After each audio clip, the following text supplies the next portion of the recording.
국제사회 이해 12주차 수업 시작하겠습니다. 오늘은 지난주에 이어서 국제사회와 외래인에 대해서 공부하겠습니다. 지난 시간에 공부한 데 이어서 국제사회와 외래인 두 번째 부분을 공부하겠습니다. 자, 우리가 이제 지난 시간에도 한번 그림으로 이렇게 지금 뭐 세계화 이렇게 그 얘기를 했었고, 세계화 추세가 이런 식으로 사람들, 뭐 자본들도 많이 이동을 하고, 하지만 역시 노동력의 이동, 그러니까 해외 취업이나 해외 이주나, 그다음에 난민 뭐 이런 문제가 세계적인 그 문제로 국제사회의 가장 큰 화두로 떠올랐다 이런 얘기를 했습니다. 우리 한국으로 조금 시야를 좁혀서 보면은 우리 대한민국에 이제 해외 나가 있는 해외 한인들이 이렇게 많습니다. 약 뭐 1,000만 정도 되지 않을까 이렇게 우리는 추산을 합니다. 다시 말하면 코리안 디아스포라라고 할 정도로 이렇게 굉장히 우리 한국인들이 나가 있다 이런 얘기를 했고요. 그다음에 탈북민도 이렇게 이제 얘기를 했었죠. 지금 한 3만 명, 뭐 한 이상 3만 5천 명, 지금 들어와 있다 이렇게 보여집니다. 자, 오늘 공부할 것은 이제 외래인의 개념화를 우리가 지금 공부를 하고 있는데, 외래인이 이제 어떤 것이냐, 이 개념화. 그래서 우리가, 지난주에 공부했던 것이 외래인을, 정의하기 전에, 개념화하기 전에 먼저, 사전적으로 정의해야 될 내용이 있다. 이걸 우리는 이제 전 개념이라고 그렇게 해서 전 개념을 지금 공부를 하고 있습니다. 지난주에 봤던 것이 외래인이라고 하는 것이 뭐냐면 이동을 전제로 특히 국경을 넘나드는 국제적인 이동을 전제로 하고 있다 하는 거예요. 이동을 우리가 이제 살펴봤고 그다음에 이제 국경을 넘나든다. 국경을 우리가 봤습니다. 그러면 이제 남은 부분이 이제 사람이죠, 사람. 사람이 그러니까 외래인이라고 하는 것은 사람이 국경을 넘어서 이동하는 거니까 다시 말하면 이제 주체가 되는 거죠. 법적인 인간 주체가 되는 겁니다. 그러면 이 사람을 어떻게 볼 것이냐? 사람은 우리가 국민, 주권, 뭐 이런 법 이런 식으로 이제 우리가 세 가지로 나눠서 지금 볼 수가 있는데 먼저 사람이라고 그럴 때는 이제 그 사람이 외래인이 되기 전에 어떤 한 나라의 국민이라는 거죠. 국적법에 적용을 받고 있는 국민이라고 합니다.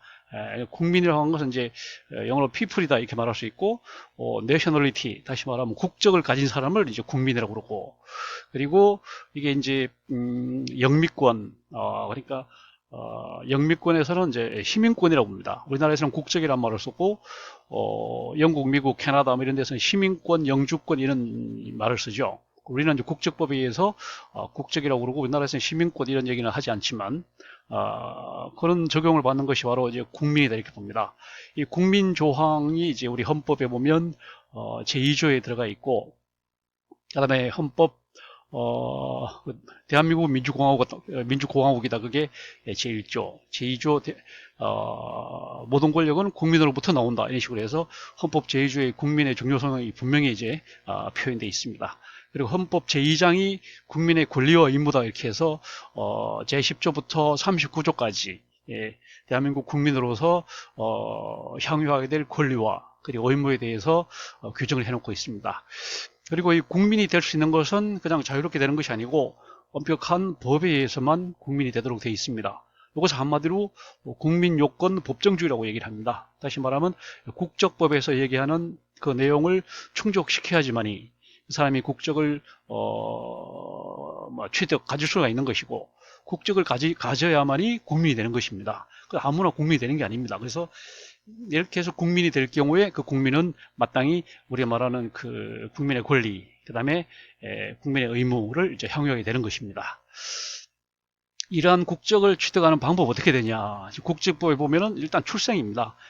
국내에서 또는 해외에서 한국인 국적을 가진 부모 사이에서 출생이죠. 출생을 하거나 아니면 잘 몰랐는데 나중에 추후적으로 예를 들면 뭐 유전자, 감식 뭐 이런 걸 통해서 한국인 국적자의 자녀라고 하는 것이 인지될 경우에 이제 국적이 취득이 되고 아니면은 외국인으로서 귀화 과정을 거치면 됩니다.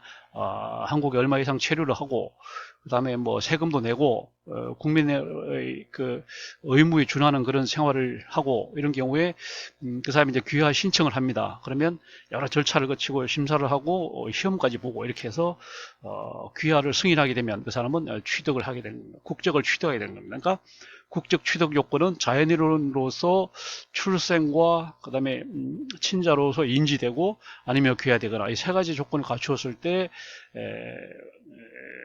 국민 요건을 갖추게 되는 겁니다. 국적법상 국적을 구비하게 되는 겁니다. 우리나라는 이제 속인주의를 택하고 있습니다. 알다시피 국내에서 난다고 다 한국 국적이 주어지는 게 아니고 해외에서 나더라도 부모가 한국 국적을 가진 국민이면 그 자녀는 당연히 국적을 취득하게 되는 겁니다. 그런 점에서 속인주의라고 이렇게 얘기를 합니다. 반면에 미국은 속지주의죠. 누구든지 미국 국내에서 출생하면 무조건 다 시민권을 주게 되는 겁니다. 이걸 우리는 이제 속지주의다 이렇게 말합니다. 이거는 대인국권, 그 영토국권이라고 얘기를 합니다. 속인주의는 사람이 중요하다 이렇게 보기 때문에 대인국권 이렇게 말하는 거고, 영어로 말하면 퍼스널 슈퍼머시다 이렇게 말하고, 그 다음에 속지주의는 그 나라 영토 안에서 태어나는 게 중요하다 이렇게 보기 때문에 영토국권이라고 얘기합니다. 테리토리얼 슈퍼머시 이렇게 하거든요. 그래서 이런 것을 규정한 것이 이제 국적법이고, 여기 이제 법무부에서 관장하는 국적법입니다. 그리고 주민등록법은 또 따로 있습니다. 이건 말 그대로 주민으로서 이제 등록하는 겁니다.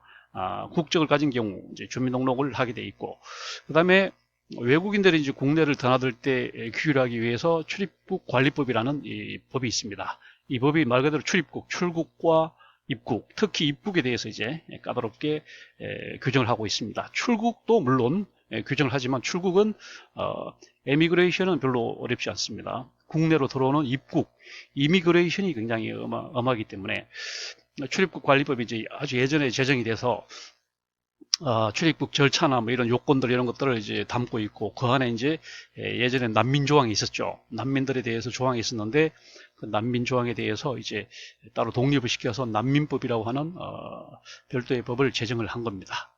자, 그 다음에 이제 이 국민에 관련해서 주권이라고 하는 걸 보면은, 주권이라고 하는 것은 우리가 한문으로 쓰면 이와 같이 주요한 권한이다. 뭐라고 가장 중요한 권한이다 이 얘기죠. 주권. 영어로 말하면 소버린티, 이 소버린티라고 이렇게 얘기하는 거예요.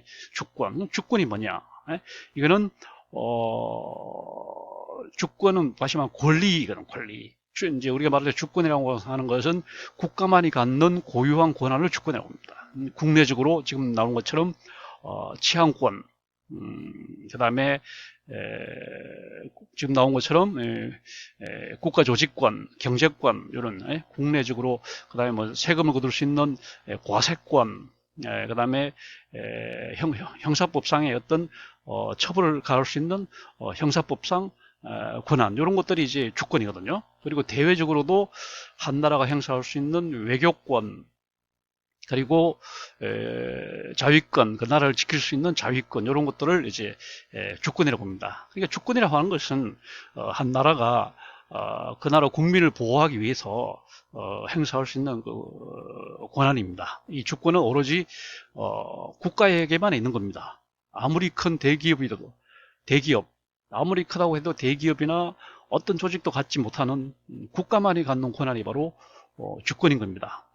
삼성, 현대가 아무리 규모가 크고 아무리 매출이 많고 이익을 많이 내더라도 삼성, 현대가 국민들한테 세금 매길 수 없고, 그 다음에 젊은이들을 징병할 수 없고, 그 다음에 잘못한 사람을 징역 처벌할 수 없습니다. 오로지 국가만이 그걸 할 수 있는 정당성이 있다는 얘기죠. 그래서 주권은 국가만이 갖는 고유한 권한인데, 그 내용을 가만히 들여다보면 주권은 결국은 국가 권력의 최고성, 국가 권력이 모든 권력이 위에 존재한다 하는 것. 그 다음에 국가 권력의 독립성, 국가 권력은 누구의 간섭이나 누구에게 편향되지 아니한다. 이 독립성.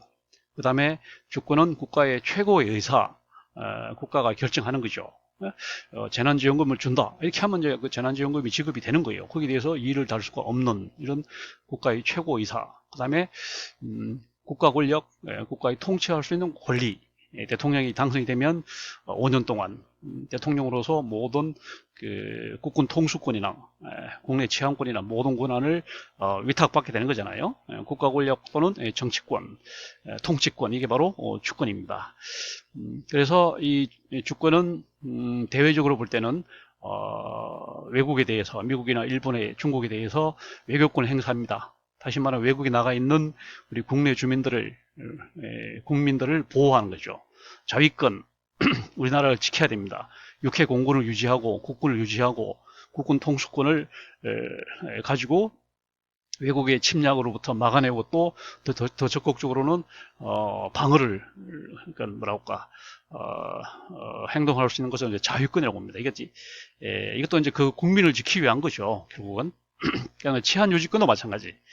국내적으로 경찰, 검찰, 사법부 이런 걸 통해서 치안권을 이제 있습니다. 이것도 이제 결국은 뭐냐면 선량한 국민들을 보호하기 위한 것입니다. 그 다음에 이런 것이 대내적인 권력 독점, 그래서 헌법상 제 권한을 갖습니다. 오소리티, 권한. 그래서 국민을 정의할 수 있는 권리. 국민이라 하면 국적법에 의해서 국적을 가진 자를 말한다. 이렇게 이제 딱 정해놓고, 그 다음에 국민은 헌법이 보장하는 모든 권리를 향유할 권리가 있다. 그리고 국가는 국민의 모든 권리를 보장할 의무가 있다. 이렇게 이런 식으로. 특히 행복 추구권이 있고, 국민들은 행복 추구권과 사회보장 수급권이 있다. 이렇게. 그러면 국가는 모든 국민들에게 행복을 추구할 수 있도록, 그 다음에 사회보장을 받을 수 있도록 할 의무가 있다. 이런 식으로 이제 국민을 정의를 하는 겁니다. 그 다음에 국가를 조직해요. 입법부, 사법부, 행정부, 헌법재판소, 그 다음에 선거관리위원회, 이런 국가를 조직을 하고, 그 다음에 각 부처별로 조직을 하고 임명을 하고 뭐 하는 거, 그 다음에 경제권, 화폐를 표준화폐를 사용하고 금통위를 통해서 표준 이자율을 정하고, 금융감독원을 통해서 엄격하게 감독권을 행사하고, 이런 중요한 이런 경제권들을 행사하는 것입니다. 이런 모든 것들이 뭐냐면 국민을 보호하기 위한 국가의 주권 행사에 해당하는 것입니다. 그 다음에 이제 법적으로 볼 때 우리가 사람 그러면 그 사람은 그냥 법적인 사람이고, 그 다음에 자연인이 있을 수 있는데, 자연인은 말 그대로 어떤 법적인 그런 관점이 아니고, 그래서 법적 인간이라고 할 때는 공법적인, 사법적인 인간입니다. 그 사람에게 공법적으로 어떤 권리와 의무가 있고, 사법적으로 또 어떤 권리와 의무가 있는지 그걸 보는 거죠. 자, 그래서 우리는 민법에서 말하는 이제 모든 법의 가장 이제 기초가 되는 법이 민법이잖아요. 시빌로. 모든 법의 기초가 됩니다. 최고법은 헌법이고, 가장 기초가 되는 것이 개인과 개인 사이를 규율하는 민법입니다. 그러니까 민법만 가지고 부족하니까 상거래에 관해서는 상법을 제정하는 겁니다. 또 상법만 갖고도 부족하니까 어음수표법을 제정해서 또 이렇게 하는 거고, 이런 식으로 계속. 그 다음 민법만 가지고는 뭐랄까, 그 주는 피해가 너무 크다 이러면 이제 형법을 제정하는 겁니다. 형법을 통해서 이제 사회 규율, 기본적인 민법상의 권리를 이제 보장하는 거죠. 지키는 거고. 그리고 형법을 가지고도 또 부족한 면이 있으니까 특별 형법들을 제정합니다. 뭐 특정 범죄, 그다음에 특정 경제 범죄, 국가보안법 이런 걸 제정해서 또 촘촘하게 이렇게, 결국은 민법이 기본이 되는 것이고, 민법이 부족한 것을 이제 다른 법들이 보완하는 식으로 되기 때문에 민법이 모든 법들의 이제 출발 지점이 되는 거죠. 가장 중요한 법이 되는 겁니다. 그러니까 민법은 단지 개인 간의 법이 아닙니다. 이것이 출발점을 해서 그 다음에 그 국제법이라고 하는 것도 다 이런 민법에 기초를 두고 이제 있기 때문에, 민법에서 말하는 것이 이제 권리 능력이란 말을 해요. 사람이 있을 때 그 사람이 가진 어떤 법적인 뭐랄까, 법적인 위상, 이걸 우리는 권리 능력이다. 권리 능력. 권리라고 하는 것은 영어로 말하면 right, 독일 말하면 recht. 권리라고 하는 것은 공적인 권리와 사적인 권리가 있습니다. 우리가 지난번 총선 때 우리가 선거권이 있었잖아요. 그런 건 공권입니다. 그 다음에 우리가 재난지원금을 우리가 청구해서 받았잖아요. 그러면 그걸 받을 수 있는 것은 공적인 권리이기 때문에 공권입니다. 그 다음에 사권은 뭐냐면 개인 간 개인 관계죠. 집주인하고 전세든 사람하고, 그 다음에 고용주하고 근로자하고 사이에 임금을 주고받고 뭐 이렇게 근로를 제공하고 하는 것들은 사적인 권리입니다. 공권과 사권이 다 묶어서 우리는 이제 권리라고 얘기를 하는데, 특히 이제 민법상 권리는 사적인 권리를 얘기합니다. 그렇지만 이런 개인 간 권리도 사회성, 공공성이 중요합니다. 아무리 개인적인 자유, 그런 권리가 보장이 된다고 할지라도 최소한의 사회성과 공공성을 무시해서는 안 됩니다. 그것을 우리는 신의 성실의 원칙, 권리 남용, 남용 금지 원칙이라고 이렇게 두 가지죠. 신의 성실, 신의칙이라고 합니다. 권리 남용 금지, 이 두 가지는 반드시 민법의 기초가 되는 겁니다. 민법만 기초가 되는 것이 아니고 모든 법에서 그렇죠. 형법에서도 신의 성실, 범죄자는 성실하게 모든 것을 거짓 없이 진술할 의무가 있고, 그 다음에 남상 검사는 정확하게 정직하게 공정하게 수사를 해서 구형을 하도록 이렇게 돼 있는 겁니다. 거기서 벗어나면 안 되는 거죠. 최소한 그 선 안에서 그 선 안에서 이제 재량을 할 수 있는 거고, 권리를 남용해서도 안 되고, 검사가 가진 권한을 범죄자한테 너무 겁을 준다든지 이렇게 해서도 안 되고, 이런 남용 금지입니다. 그래서 이런 원칙을 통해서 권리의 행사의 한계가 설정이 된다. 그래서 이런 민사상의 권리는 크게 인격권, 내 초상권, 이런 게 이제 인격권이죠. 그 다음에 재산권, 물권, 채권, 그 다음에 상속, 증여 이런 것들이 이제 재산권 이런 것들. 그 다음에 가족권, 친족 간에 이제 상속이랄지 이런 가족권. 그 다음에 사원권, 이런 권들이 있고, 작용에 따라서는 지배할 수 있는 지배권, 자기가 이제 건물을 가지고 있으면 배타적인 지배권이 있습니다. 그 다음에 상대방에게 내 권리를 요구할 수 있는 청구권, 채무를 이행하라, 빌려간 돈을 갚아라, 월세를 달라, 이런 식으로 청구할 수 있는 거고, 청구권. 마땅한 권리죠. 당연한 거. 그다음에 형성권, 어떤 말을 뭐랄까,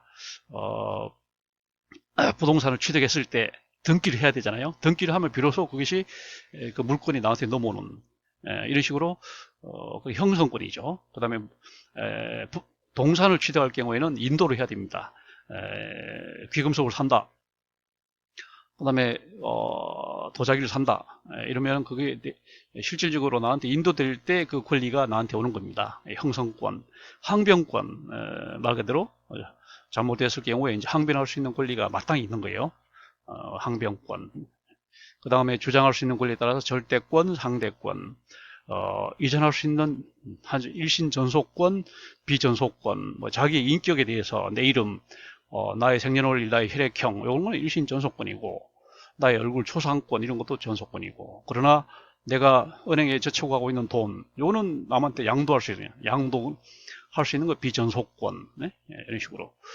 주로 재산에 관계된 건 다 비전속권이죠. 그 다음에 인격에 관련된 게 대체로 전속권입니다. 그 다음에 발생 여부에 따라서 이미 권리가 되어 있는 기성권, 그 다음에 나중에 권리가 될 수 있는 기대권 이런 식으로. 기성권은 예를 들어 상품권 하나 받았다. 그럼 그거는 이제 이미 그 10만원짜리 살 수 있는 기성권이지만, 기대권은 뭐예요? 사과나물 한 그루 샀다. 그러면 이제 내년에 사과가 열린다. 그럼 사과가 열린다고 하는 데 대한 기대권, 이런 거, 뭐 이런 거죠. 그러니까, 기성권이 있고, 기대권이 있고, 그 다음에 주권이 있고, 종권이 있고, 그 다음에 물건에 대한 배타적 권리, 물권, 화폐 가치에 대한 배타적 권리, 채권, 그 다음에 자녀, 친족에 관해서 규정을 하고 상속을 할 수 있는 신분권, 친족, 가족권, 상속권 이런 것들입니다. 이런 것들이 이제 민사법상의 그런 권리들인데, 이런 권리들이 이제 뭐냐면 각 나라를 넘어갈 때 어떤 식으로 인정할 거냐 이런 게 되는 거죠. 예를 들면 이제 탈북자 우리 한국에 와서 이제 한국 국적을 취득을 하고 그다음에 정착을 하고 산다. 이럴 경우에는 민사상의 이런 것들을 다 이제 누릴 수가 있는 거고, 그 다음에 이제 우리 그래서 민법이 상당히 그런 기초가 된다 그런 얘기가 되겠어요. 자, 그 다음에 이렇게 하고 이제는 그 두 번째로 들어온 겁니다. 지금까지 본 것이 우리가 외래인에 대한 이제 전 개념을 봤어요. 외래인이 전 개념 우리가 이동과 국경과 사람 이 세 가지를 봤습니다.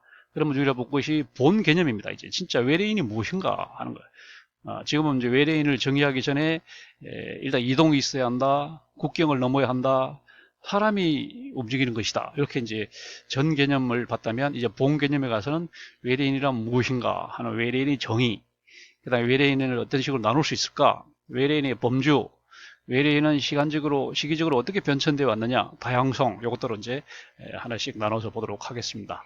먼저 외래인의 정의입니다. 자, 외래인이라는 말은 지금 한문으로 쓰면 이렇게 외부에서 온 모든 사람들을 묶어서 우리는 외래인이라고 이렇게 얘기를 했고, 그 다음에 영어로는 에일리언이라고 이렇게 얘기를 했습니다. 얼마 전에 뉴스에 나왔죠. 우리 한국에 지금 제한 외국인 등록증에다가 외래인이라고 표기가 되어 있는데 에일리언이라고 표기가 되어 있어요. 그걸 없애기로 했다, 삭제하기로 했다, 이런 뉴스를 봤을 겁니다. 자, 외래인을 정의를 하려면 일단은 이제 많은 그 범주의 외래인들을 일단 하나로 묶어야 돼요. 합류시켜야 됩니다. 합류. 지금 말한 것처럼 항목이 모두 6개, 7개가 있어요. 이것을 하나로 묶어야 돼요. 합류.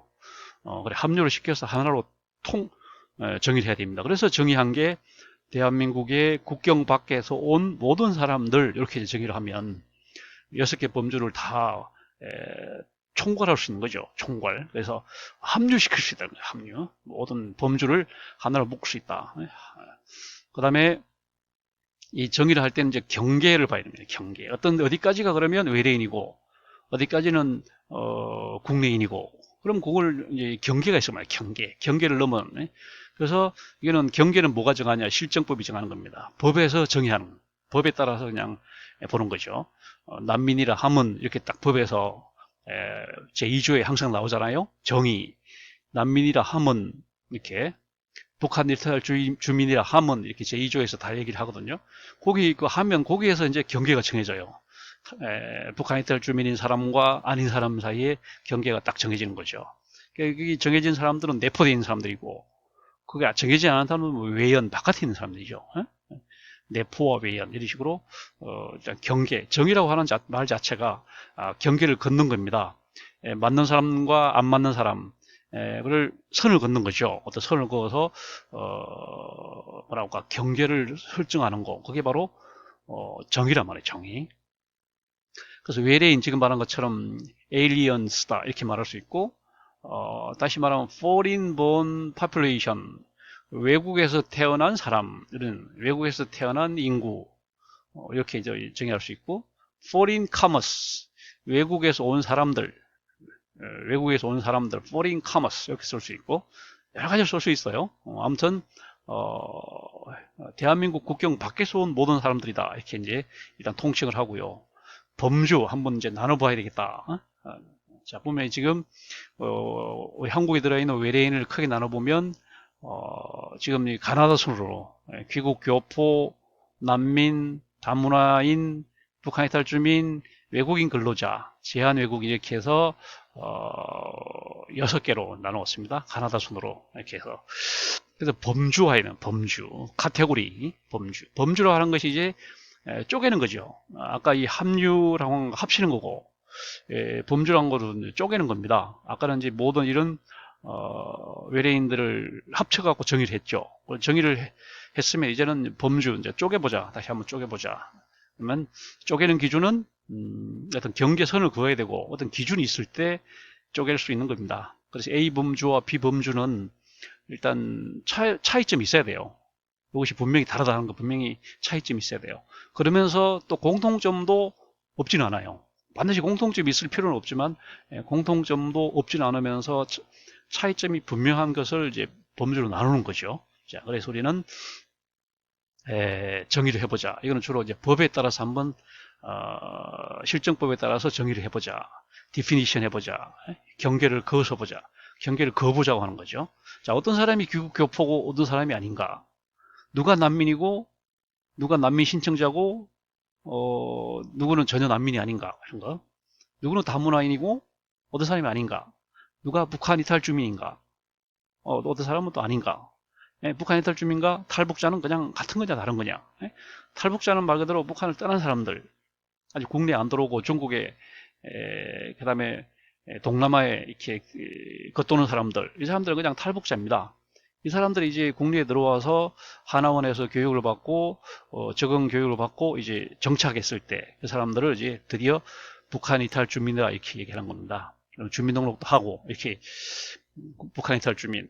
그 다음에 외국인 근로자. 또 한국에 와서 일을 하는 사람입니다. 그냥 단순히 방문하거나 관광 온 사람들은 외국인 근로자가 아닙니다. 그리고 취업을 안 했고, 그 다음에 취업할 의사도 없는 사람, 그냥 불법 체류하러 온 사람, 이 사람들은 외국인 근로자가 아닌 겁니다. 이런 식으로 분명히 경계 범주를, 경계선을 그어야 되는 거죠.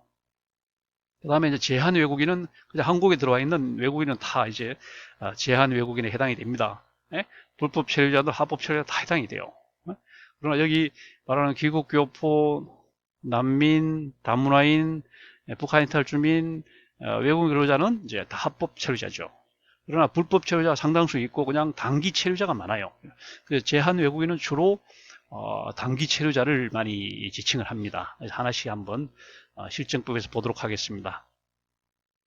먼저 귀국 교포입니다. 말 그대로 교포들 중에 국내에 들어와 있는 사람, 임시로 들어와 있거나 아니면 영주 귀국해서 국내에서 정착하기를 바라는 사람, 이런 사람들을 귀국 교포라고 합니다.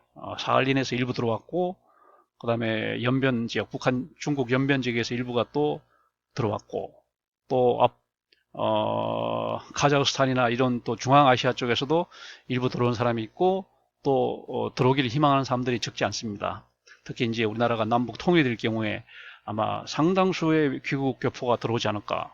한 500만 이상이 들어올 걸로 이렇게 이제 추정이 됩니다. 그러면 현재 우리가 남북한 합쳐서 7,500만이니까 이제 귀국 교포가 한 500만 된다고 치면 8천만 인구를 갖게 되는 거죠.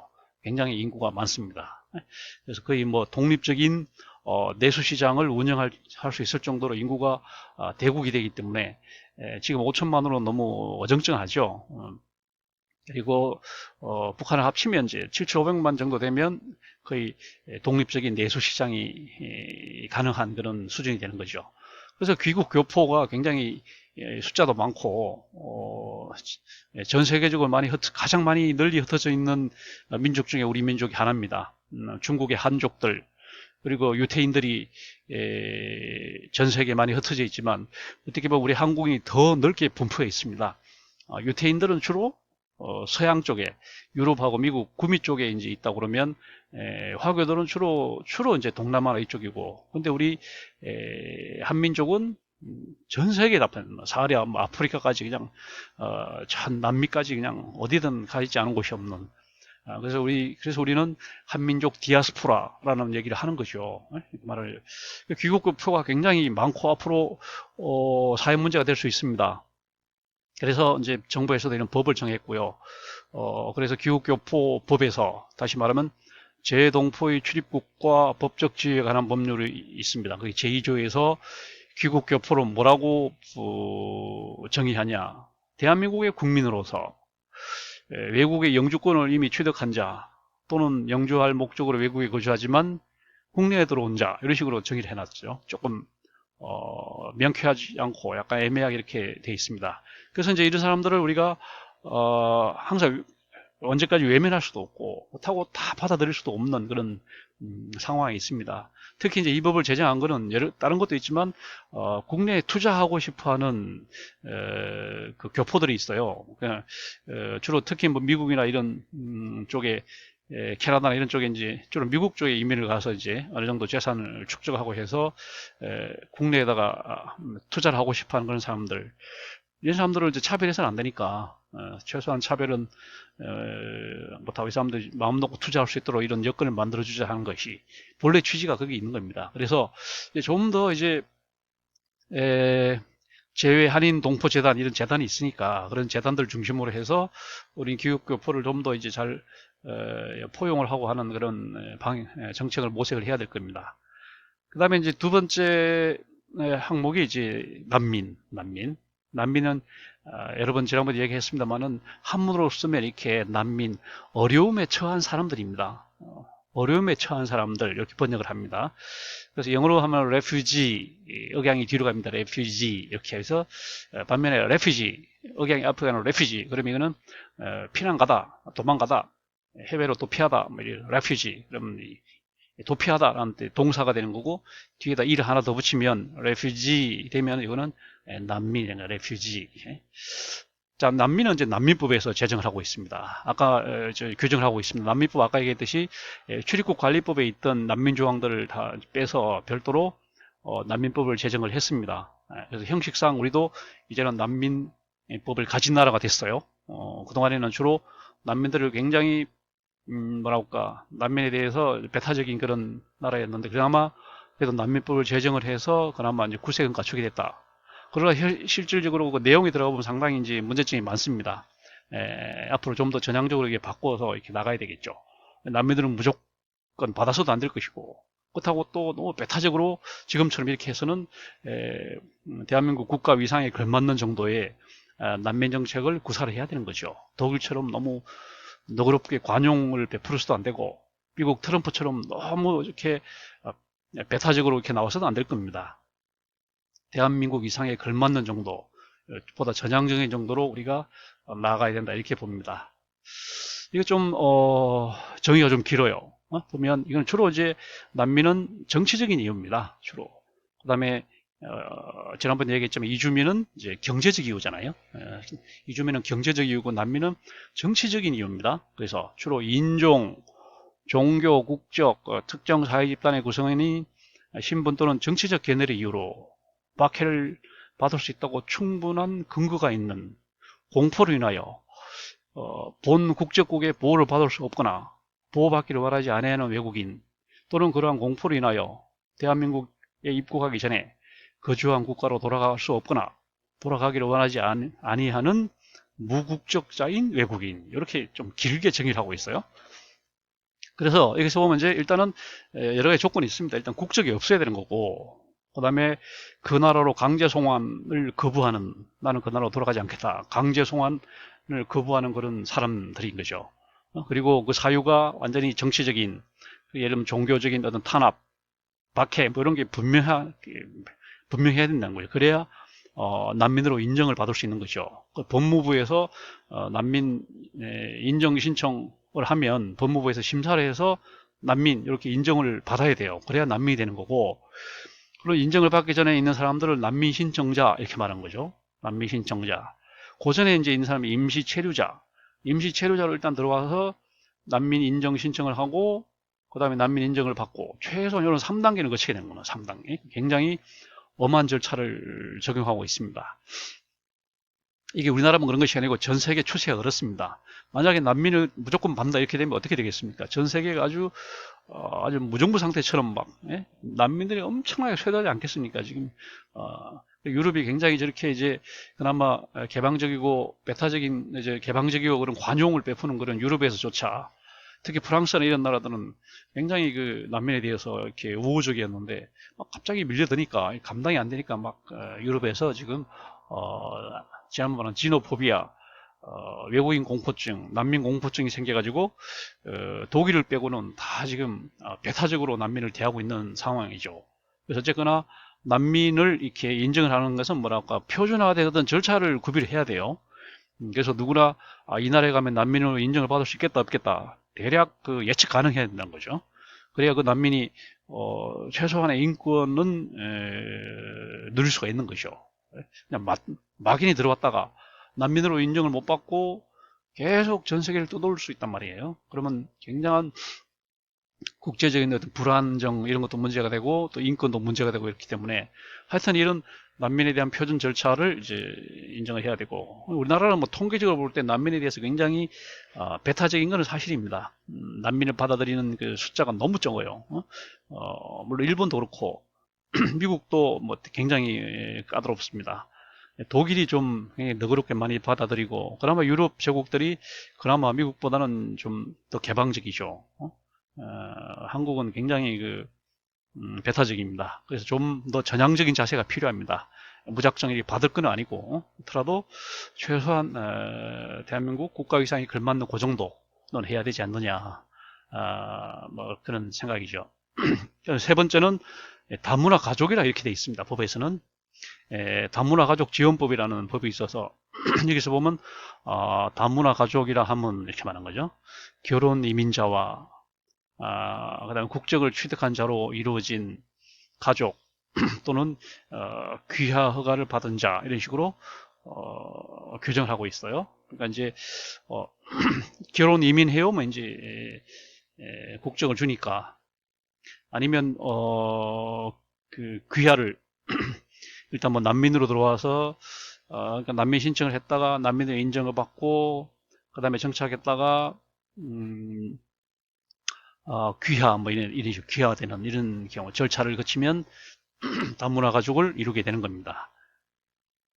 네 번째 이제 북한 이탈 주민이죠. 관심사입니다. 북한 이탈 주민 한문으로 쓰면 이제 북한을 이탈한 주민, 정확히 말하면 북한을 이탈하여 대한민국에 정착한 주민 이렇게 얘기할 수 있겠어요. 그러니까 이거는 북한 이탈 주민은 단순 탈북자는 다릅니다. 탈북자는 말 그대로 북한을 탈출했다는 거니까 중국이나 동남아에 떠도는 사람들이 다 탈북자입니다. 이 사람이 국내에 들어와서 이제 하나원 교육을 받고 정착을 하고 주민등록을 발급을 받고 이렇게 될 때 북한 이탈 주민이 되는 거죠. 그래서 북한 이탈 주민이 너무 말이 길고 하니까 또 이 말이 별로 안 좋다 이래서 탈북민이라는 말도 많이 씁니다. 탈북민. 오히려 요즘 탈북민을 많이 쓰는 것 같아요. 그 다음에 자유실향민이라는 말도 있고 또 세터민이라는 말도 있는데 법적인 용어는 북한 이탈 주민입니다. 그러나 이제 이런 대체 용어들이 있다 이 얘기죠. 여기서는 이제 어떻게 정의하고 있냐? 북한의 주소, 직계, 가족, 배우자, 직장 등을 두고 있는 사람으로서 북한을 벗어난 후 외국 국적을 취득하지 아니한 자 이렇게 되어 있습니다.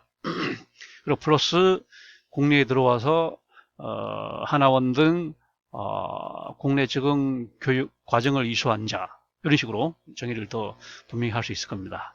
그래서 북한 이탈 주민이 지금 뭐 한 4만 명 정도 들어와 있다 이렇게 얘기를 했고 이 사람들이 이제 하나원 안산하고 그 안성에 있는 하나원에서 이제 1년간 교육을 시켜서 이제 전국 각지로 이렇게 안배를 하죠. 지역별로 골고루 배치를 합니다. 근데 이 사람들이 이제 그렇게 골고루 배치를 하더라도 적응에 애로를 겪기 때문에 결국은 끼리끼리 모일 수밖에 없어요. 그러다 이 사람들이 한쪽으로 이제 몰릴 수밖에 없는 거죠. 지역에 골고루 이렇게 흩어져 놔도 한 2, 3년 지나면 다 이렇게 모여들어요. 그래서 많이 모이는 곳이 주로 그 서울의 강서 양천 지역이 많습니다. 강서 양천 지역이 아마 절반 정도 이상이 살고 있어요. 그래서 우리 강서구에 이제 그런 특성을 반영해서 얼마 전에 4월 달에 마곡에다가 남북통합 문화센터, 남북통합 문화센터를 만들었습니다. 그 사업에 이제 우리 학교, 우리 KC대학교가 그 사업에 지금 참여하고 있고, 우리 KC대학교는 그런 강서구에 거주하고 있는 북한 이탈 주민을 그 학교 특성화 사업을 해가지고 우리가 한 10년 이상 그 사업을 해오고 있습니다. 그래서 혹시 우리가 기회가 되면 그 사업에 여러분들이 좀 관심을 가지면 좋을 것 같아요.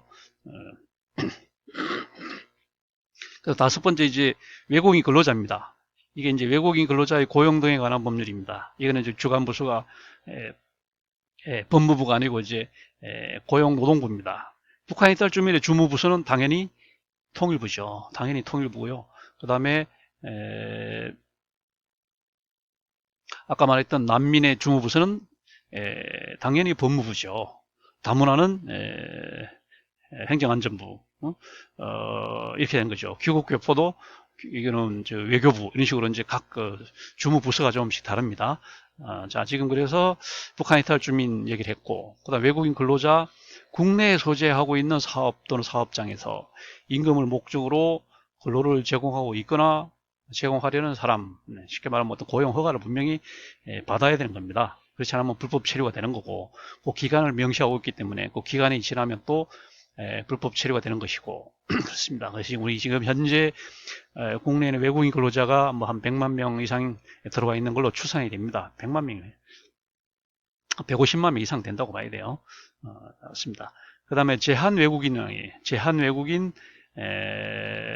처우 기본법이 있습니다. 거기 제2조에 보면은 합법적 체류자라고 이렇게 되어 있습니다. 합법적인, 불법 체류가 아닌 사람. 그런 사람들은 이제 제한 외국인으로 준하는 대우를 받을 수 있다, 이런 얘기가 되겠습니다. 이런 6가지 항목이 바로 외래인의 범주죠. 범주. 자, 그래서 외래인의 그 범주 기준, 한번 이제 기준을 보면 아까 말한 6가지로 나눌 수가 있는데 이건 조금 다른 기준으로 이렇게 보면은 첫째, 이제 이주민과 난민이 있습니다. 아까 말한 것처럼 미주민은 경제적 동기로 이동하는 사람들 이주민이라고 얘기를 했고, 난민은 정치적 동기로 이동하는 사람을 난민이라고 그렇게 얘기를 했습니다. 이걸 분명히 차이점을 분명히 해야 돼요. 2가지다. 크게 나누면 2가지다. 좀 더 지금 세분화해서 6가지로 지금 나누고 있는데, 이주민을 지금 그 한문을 쓴 것처럼 옮겨서 사는 사람, 그러니까 국내에서 옮기는 거는 이사라고 그러고 해외로 나가는 것은 이주다, 이렇게 이제 구분합니다. 그래서 이주라는 것은 이제 마이그레이션이죠. 영어로 말하면 마이그레이션. 그래서 이주하는 사람은 당연히 마이그런트라고 얘기를 하는 거고, 마이그런트는 국내로 들어오는 국내 입국 이주민이 있습니다. 이미그란트가 있고, 국내에서 해외로 나가는 한국에서 캐나다나 미국으로 이민 가는, 호주로 이민 가는 사람들은 에미그란트, 그 다음에 방글라데시나 인도네시아나 이런 데서 한국으로 이주하는 사람은 이미그란트 이렇게 해서 묶어서 마이그란트로 이렇게 하잖아요. 그래서 이거는 주로 외국인 근로자고 그 다음에 제한 외국인이 이렇게 되는 거죠. 주로 제한 외국인을 포함하게, 이런까지 포함하는 거죠. 원래 이주민은 이제 영주, 완전히 이민을 국적을 취득해서 귀화 시험에 합격해서 귀화 허가를 받아서 이제 국적을 취득해서 영주 거주하는 사람을 이주민이라고 그러는데, 이걸 좀 넓게 볼 때는 뭐 경제적 동기로 들어온 거니까 외국인 근로자하고 제한 외국인까지 다 포함할 수 있다, 이런 얘기입니다. 근데 난민, 아까 말한 것처럼 정치적 동기로 들어온 사람이니까 일단 난민 그러면 이제 난민으로 완전 인정을 받은 사람이에요. 굉장히 까다로운 절차, 법무부가 부과하는 아주 까다로운 절차를 거쳐서 완전히 난민으로 인정을 받는 그런 사람을 엄밀한 의미의, 좁은 의미의 난민이라고 얘기를 합니다. 그러나 그걸 조금 넓게 말할 때는 난민으로 인정 받아들려고 난민 인정 신청한 사람, 그리고 임시 체류하고 있는 사람, 신청을 하고 임시 체류하고 있는 사람, 이런 사람들을 까지 이제 넓은 의미의 난민이라 이렇게 얘기를 한 것이죠. 난민 인정 신청자, 그 다음에 임시 체류자, 완전 난민 인정자, 크게 나누면 이제 세 부류로 나눌 수 있는 거고, 이거는 말 그대로 정치적인 이주 희망자입니다. 북한 이탈 주민은 이 2가지 성격이 다 있다, 이렇게 이제 얘기할 수 있어요. 북한 이탈 주민이 왜 왔냐? 그러면 북한 체제를 피해서 왔다. 그러면 이건 정치적 난민이구나. 북한이 너무 굶주리고 살기가 힘드니까 좀 잘 살려고 왔다. 그럼 이건 경제적 이주민이구나, 이렇게 하는 거죠. 그러면서 또 뭐가 있습니까? 혈연적 입국자라고 하는 또 독특한 측면이 있어요. 그래서 3가지 성격, 크게 나누면 보면 2가지 성격, 더 보면 이제 3가지 성격을 가진 복합적인 성격을 가지고 있어서, 그래서 북한 이탈 주민이 국내에 적응이 굉장히 힘들다고 하는 겁니다. 물론 다 힘들어요. 이주민도 힘들고, 귀국 교포도 힘들고, 난민도 힘들고, 대한민국 사회가 워낙 배타적인 사회다 보니까 정착하고 살기가 쉽지가 않습니다. 그러나 특히 북한 이탈 주민들은 더 적응을 잘 못해요. 특히 여자보다 남자들이 적응을 못합니다. 여자들은 생활력이 강하고 또 현실적이고 하다 보니까 무슨 일이라도 하면서 어떻게든 적응하고 살아남으려고 이렇게 노력을 하는데, 남자들은 주로 너무 이제 뭐랄까 뭐 형식적이고 뭐 이래고, 이 사람들이 대체로 뭐 알코올 중독 같은 데 빠지고 뭐 폐인이 되기도 하고 뭐 이렇게 굉장히 문제가 큽니다. 남자 북한 이탈 주민 가운데 제대로 정착에 성공한 사람이 없어요. 뭐 대체로 보면 그런 식으로 뭐 알코올 중독이 되거나, 아니면 무슨 뭐 북한 인권 운동한다고 무슨 모여다니면서 무슨 뭐 정치 전당 같은 거, 삐라 같은 거 이런 거 막 휴전선에 살포하고 막 이렇게 이런 거 해서 거기서 또 이제 돈 받아 먹고 사는 이런 사람들 이런 식으로 이용당하거나 정치적으로 이용당하거나 아니면은 알코올 중독 뭐 이런 것에 대해서 그냥 폐인이 되거나 막 이렇게 되고 아니면 막 적응을 못하고 막 결국 또 다시 캐나다로 이민을 호주로 이민을 떠나거나 이런 사람도 있고 적응이 쉽지 않습니다. 그 이유는 바로 혈연적 입국자를 하는 거죠. 우리가 같은 민족인데 왜 우리를 차별하냐. 우리가 볼 때는 굉장히 많은 혜택을 특혜를 주고 있어요. 난민이나 이주민이나 귀국 교포에 비해서는 북한에 탈주민은 정착 비용도 지급을 하고 여러 가지 그 취업 알선도 하고 정착금도 주고 여러 가지 특혜를 주고 있는데도 불구하고 이 사람들이 볼 때는 또 왜 같은 민족끼리 이렇게 차별하냐는 식으로 또 얘기를 합니다. 상당히 적응의 애로사항이 있는 것이 북한의 탈주민입니다. 그 다음에 네 번째는 귀국교포. 귀국교포가 아까 말한 것처럼 주로 이제 경제적 동기로 많이 들어옵니다. 주로 일하러 들어오기도 하지만 투자하러 들어오기도 하고 그러다 보니까 이 사람들도 역시 또 혈연적 동기가 있어가지고 이 사람들도 또 뭐랄까 기대를 너무 많이 하죠. 우리 같은 민족이고 같은 한 뿌리인데 왜 이렇게 우리를 차별하냐 하고 이런 굉장히 서운해하고 하는 그런 또 어려움들이 있어요. 그다음 외국인 근로자 하면 전형적인 이주민이다. 왜냐하면 경제적 동기로 왔으니까 이 사람들은 뭐 정치적 동기가 전혀 없어요. 이 사람들 우리나라에 들어올 수밖에 없는 것은 흡인 요인이 있습니다. 국내에서 외국인 노동자에 대한 수요가 있어요. 주로 이제 육체 노동자, 3D 업종 뭐 이런 쪽으로 해서 국내에 그런 인력이 부족하잖아요. 국내 인력은 고급 인력은 넘치는데 하급 인력은 항상 부족하기 때문에 이런 외국인 근로자를 받지 않고서는 한국 경제가 현실적으로 돌아갈 수가 없다는 얘기죠. 그리고 압출 요인도 있습니다. 그 나라에서 방글라데시에서 그다음에 파키스탄에서 뭐 이런 데서 그 노동자들을 한국으로 보낼 수밖에 없는 또 경제적 이유들이 있어요. 가서 돈을 벌어와야 된다. 본국 송금을 해줘야 된다. 그래야 가족이 살 수 있다. 예를 들면 몽골 사람들이 한국에 와서 돈 벌어서 다 몽골로 송금을 하잖아요. 그래서 뭐 농담으로 그런 얘기 하잖아요. 몽골에 들어가는 외화 달러 중에 한국에서 근로자들이 벌어붙이는 게 뭐 엄청난 비중을 차지한다 이런 말이 있을 정도로 그래서 국내 외국인들이 들어올 수밖에 없는 것은 우리가 대한민국 국내 사정도 있고 그다음에 그 나라의 또 현지 사정도 있다. 이 두 가지가 이제 복합적으로 작용해서 외국인 근로자가 계속 지금 이렇게 있는 거고. 그래서 여기에 대해서는 이제 노동법적으로 노동경제법적으로 접근해야 돼요. 그래서 주무부서는 이제 고용노동부가 돼요. 그다음에 이 사람들이 불법 체류가 되면 이제 법무부에서 또 단속을 하는 거고. 그다음에 이 사람들이 국내에서 일하는 동안에는 이 사람들도 사회보장을 받을 권리가 있어요. 사회보장 받을 주로 사회보장 협정을 통해서 각 국가 간 사회보장 협정을 통해서 그 뭐랄까 사회보장의 수준이 결정이 돼요. 그러니까 파키스탄과 대한민국이 이제 사회보장 협정을 맺으면 국내에 와 있는 파키스탄 사람들은 파키스탄 외국인 노동자들은 그 사회보장 협정에서 규정하는 만큼 이제 사회복지 혜택을 받게 된다 이 얘기죠. 그 다음에 제한 외국인은 경제적 동기로 온 사람이죠. 정치적 동기는 아니고 경제적 동기로 온 한시적인 체류자입니다. 주로 주재원, 해외 유학생, 국내에 와 있는 유학생, 관광객, 단순 방문자, 공항 환승객, 체류 승무원 이런 사람들이 제한 외국인에 해당이 됩니다. 자, 외래인의 시간적 다양성. 외래인이 지금 최근에 현대에 굉장히 전 세계에 이렇게 외래인들이 이제 많아졌지만 시간적으로 볼 때도 이게 예전부터 있어 왔던 건 아니죠. 시간적으로 다양하다는 거죠. 디아크로니, 싱크로니가 아니라 디아크로니. 굉장히 다양한 형태를 가지고 있다. 현대에 와서는 신자유주의, 그 다음에 예전에는 그냥 자유주의, 그 다음에 디아스포라 이런 현상들이 이제 많아졌고 특히 최근에 와서는 우리가 신자유주의 때문에 특히 WTO가 1995년도에 출범하면서 외래인들이 본격적으로 이제 양산됐다는 얘기죠. 그래서 국적 개념하고 시민권 개념이 약화되고 그다음 국경이 느슨화되면서 특히 이런 외래인들이 굉장히 많아졌던 겁니다.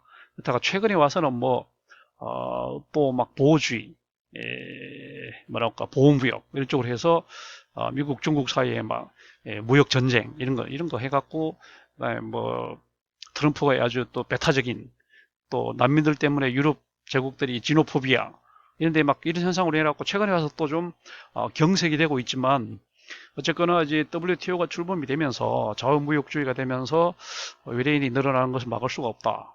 특히 최근에는 뭐 코로나 때문에 쉽지 않지만 지금 하여튼 그래서 본격적인 세계화 이전에는 어떤 외래인이 있었냐. 우리 현대에 와서 말합니다. 현대라고 하는 것은 45년부터 95년까지 95년에 WTO가 출범하면서 이제 본격화된 거고 그 전에는 보면 주로 영토 분쟁으로 인해서 이주가 있었어요. 특히 이제 2차 대전이 끝나면서 독일과 프랑스 사이에 그 국경 분쟁이 있었잖아요. 스트라스부르랄지 뭐 알사스 로렌 지역이랄지 이런 지역들은 독일과 프랑스 사이에 그 국경 분쟁이 있었고 그 다음에 동유럽 사이에도 아시아의 영토 분쟁이 있었고 그 다음에 강제 이주들이 있었어요.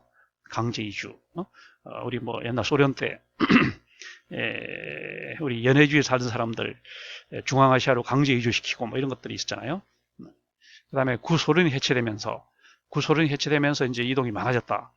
그 다음에 세계화와 세계주의, 그 다음에 다국적 기업과 초국적 기업, MNC와 TNC 이것들이 굉장히 많아졌고, 그 다음에 직접 투자와 간접 투자, 그 다음에 실시간 금융이체 이런 걸로 자본이 범지구적으로 대이동을 했고, 그 다음에 각 나라가 이제 노동력을 끌어들이는 사람을 끌어들이는 흡인 요인 있고, 그 다음에 압출 요인이 있다. 아까 얘기한 것처럼.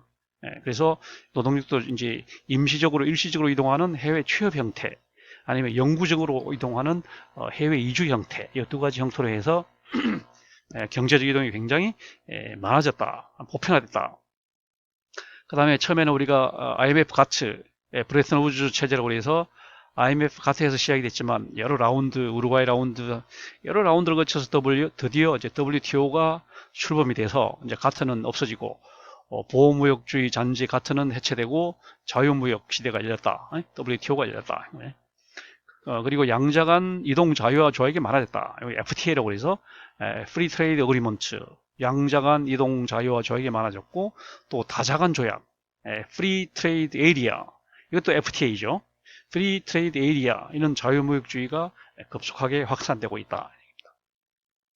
그 다음에 그 이전에도 보면 근대에도 그래요. 우리가 근대는 프랑스 대혁명이 끝났던 1789년부터 이제 2차 대전까지인데 이때 이제 본격적으로 사실 세계화가 시작이 된 거잖아요. 지동설, 코퍼니쿠스의 지동설, 헬리오센트리시즘, 태양 중심주의, 태양을 중심으로 지구가 돈다. 지동설. 그 다음에 아이작 뉴턴의 중력의 법칙, 유니버설 그래비테이션. 이 두 가지로 인해 갖고 이제 사람들이 항해가 시작이 됐다 그러죠. 항해를 가능하게 했던 것은 동력원, 다이나모 모먼트, 다이나모 메타. 다시 말하면 엔진이라고 한 게 나왔고, 그다음에 나침반이 이제 중국에서 들어왔고, 나침반, 신라에서 온 나침반. 그다음에 중국에서 또 화약이 들어왔고, 건파우더 화약이 들어왔고, 그다음에 총포가 또 발명이 되고, 건 앤 캐논 발명이 되고, 그 다음에 배를 만드는 조선술도 이제 나무로 만들던 시대를 지나서 철갑선 시대를, 그 다음에 산업혁명, 중상주의, 그 다음에 양차 세계대전, 그 다음에 영연방국가, 영국 연방, 그러니까 이제 미국이나 호주, 이런 뉴질랜드 이런 영연방 국가가 이민을 개방했다. 그러다 보니까 굉장히 사람들이 이민을 많이 떠난 거고, 그 다음에 미국이 연방제를 택했다. 페더레이션.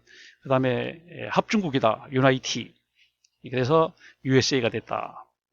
그래서 또 남미는 주로 에스파니아 식민지였고, 그리고 브라질만이 또 포르투갈 식민지고, 이렇게 해서 남미 지역 이런 신대륙 국가가 형성이 되면서 굉장히 사람들이 많이 이동을 했다. 그 다음에 사회주의 다민족 국가가 생겼다. 우리가 말하는 옛날 소련, 컨페더레이션 연합국기죠. 페더레이션은 연방제고 컨페더레이션은 연합국가입니다. 그래서 이거는 유나이티가 아니고 유니온입니다. 그러니까 연합, 국가 연합. 좀 느슨한 거죠. 그래서 그 당시 USSR이었잖아요.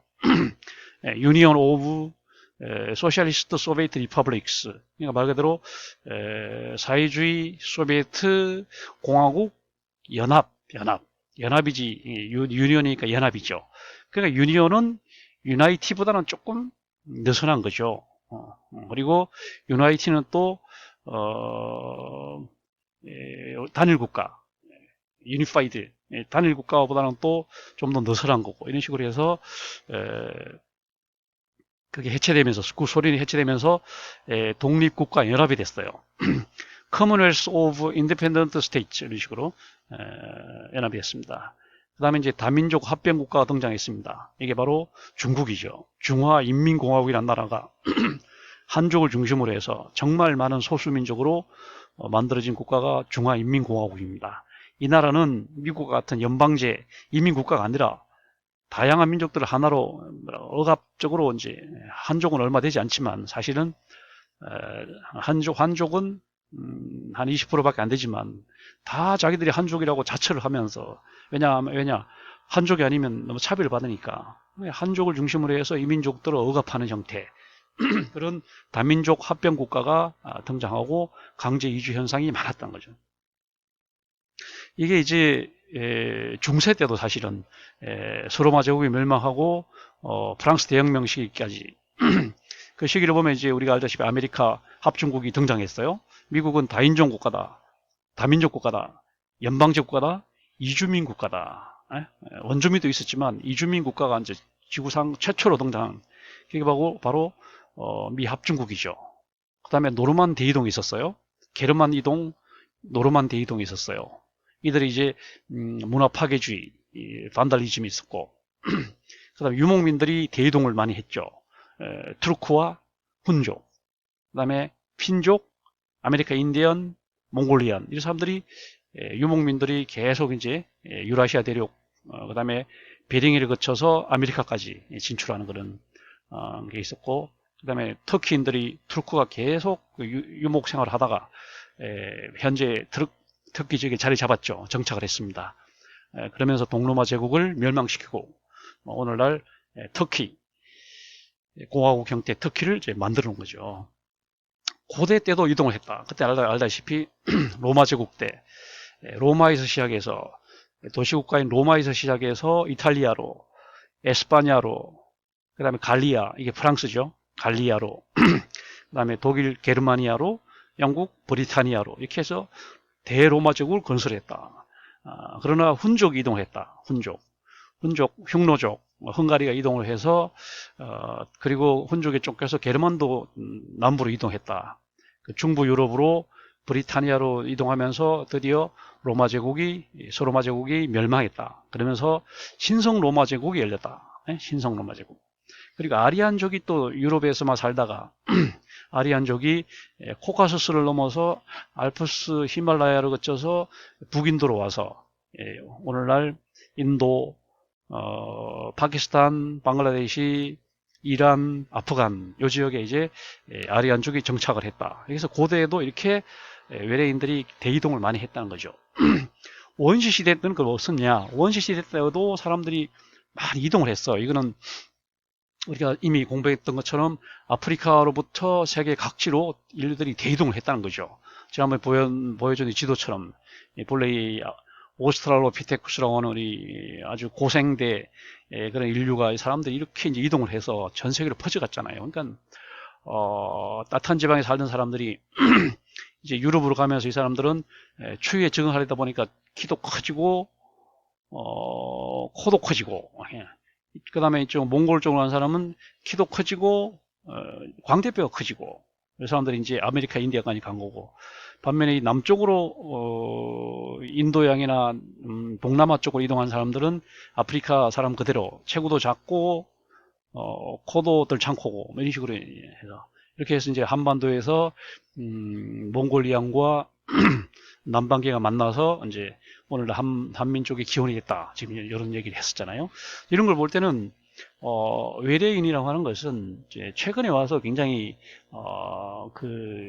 많지만 단지 현대에만 있었던 게 아니라 아주 태고적부터 원시 시대, 고대, 중세, 근대, 현대가 이르기까지 계속 있어 왔다는 걸 알 수 있어요. 자, 그래서 오늘은 여기까지 공부를 하고 그 남은 부분은 또 다음 시간에 공부하겠습니다.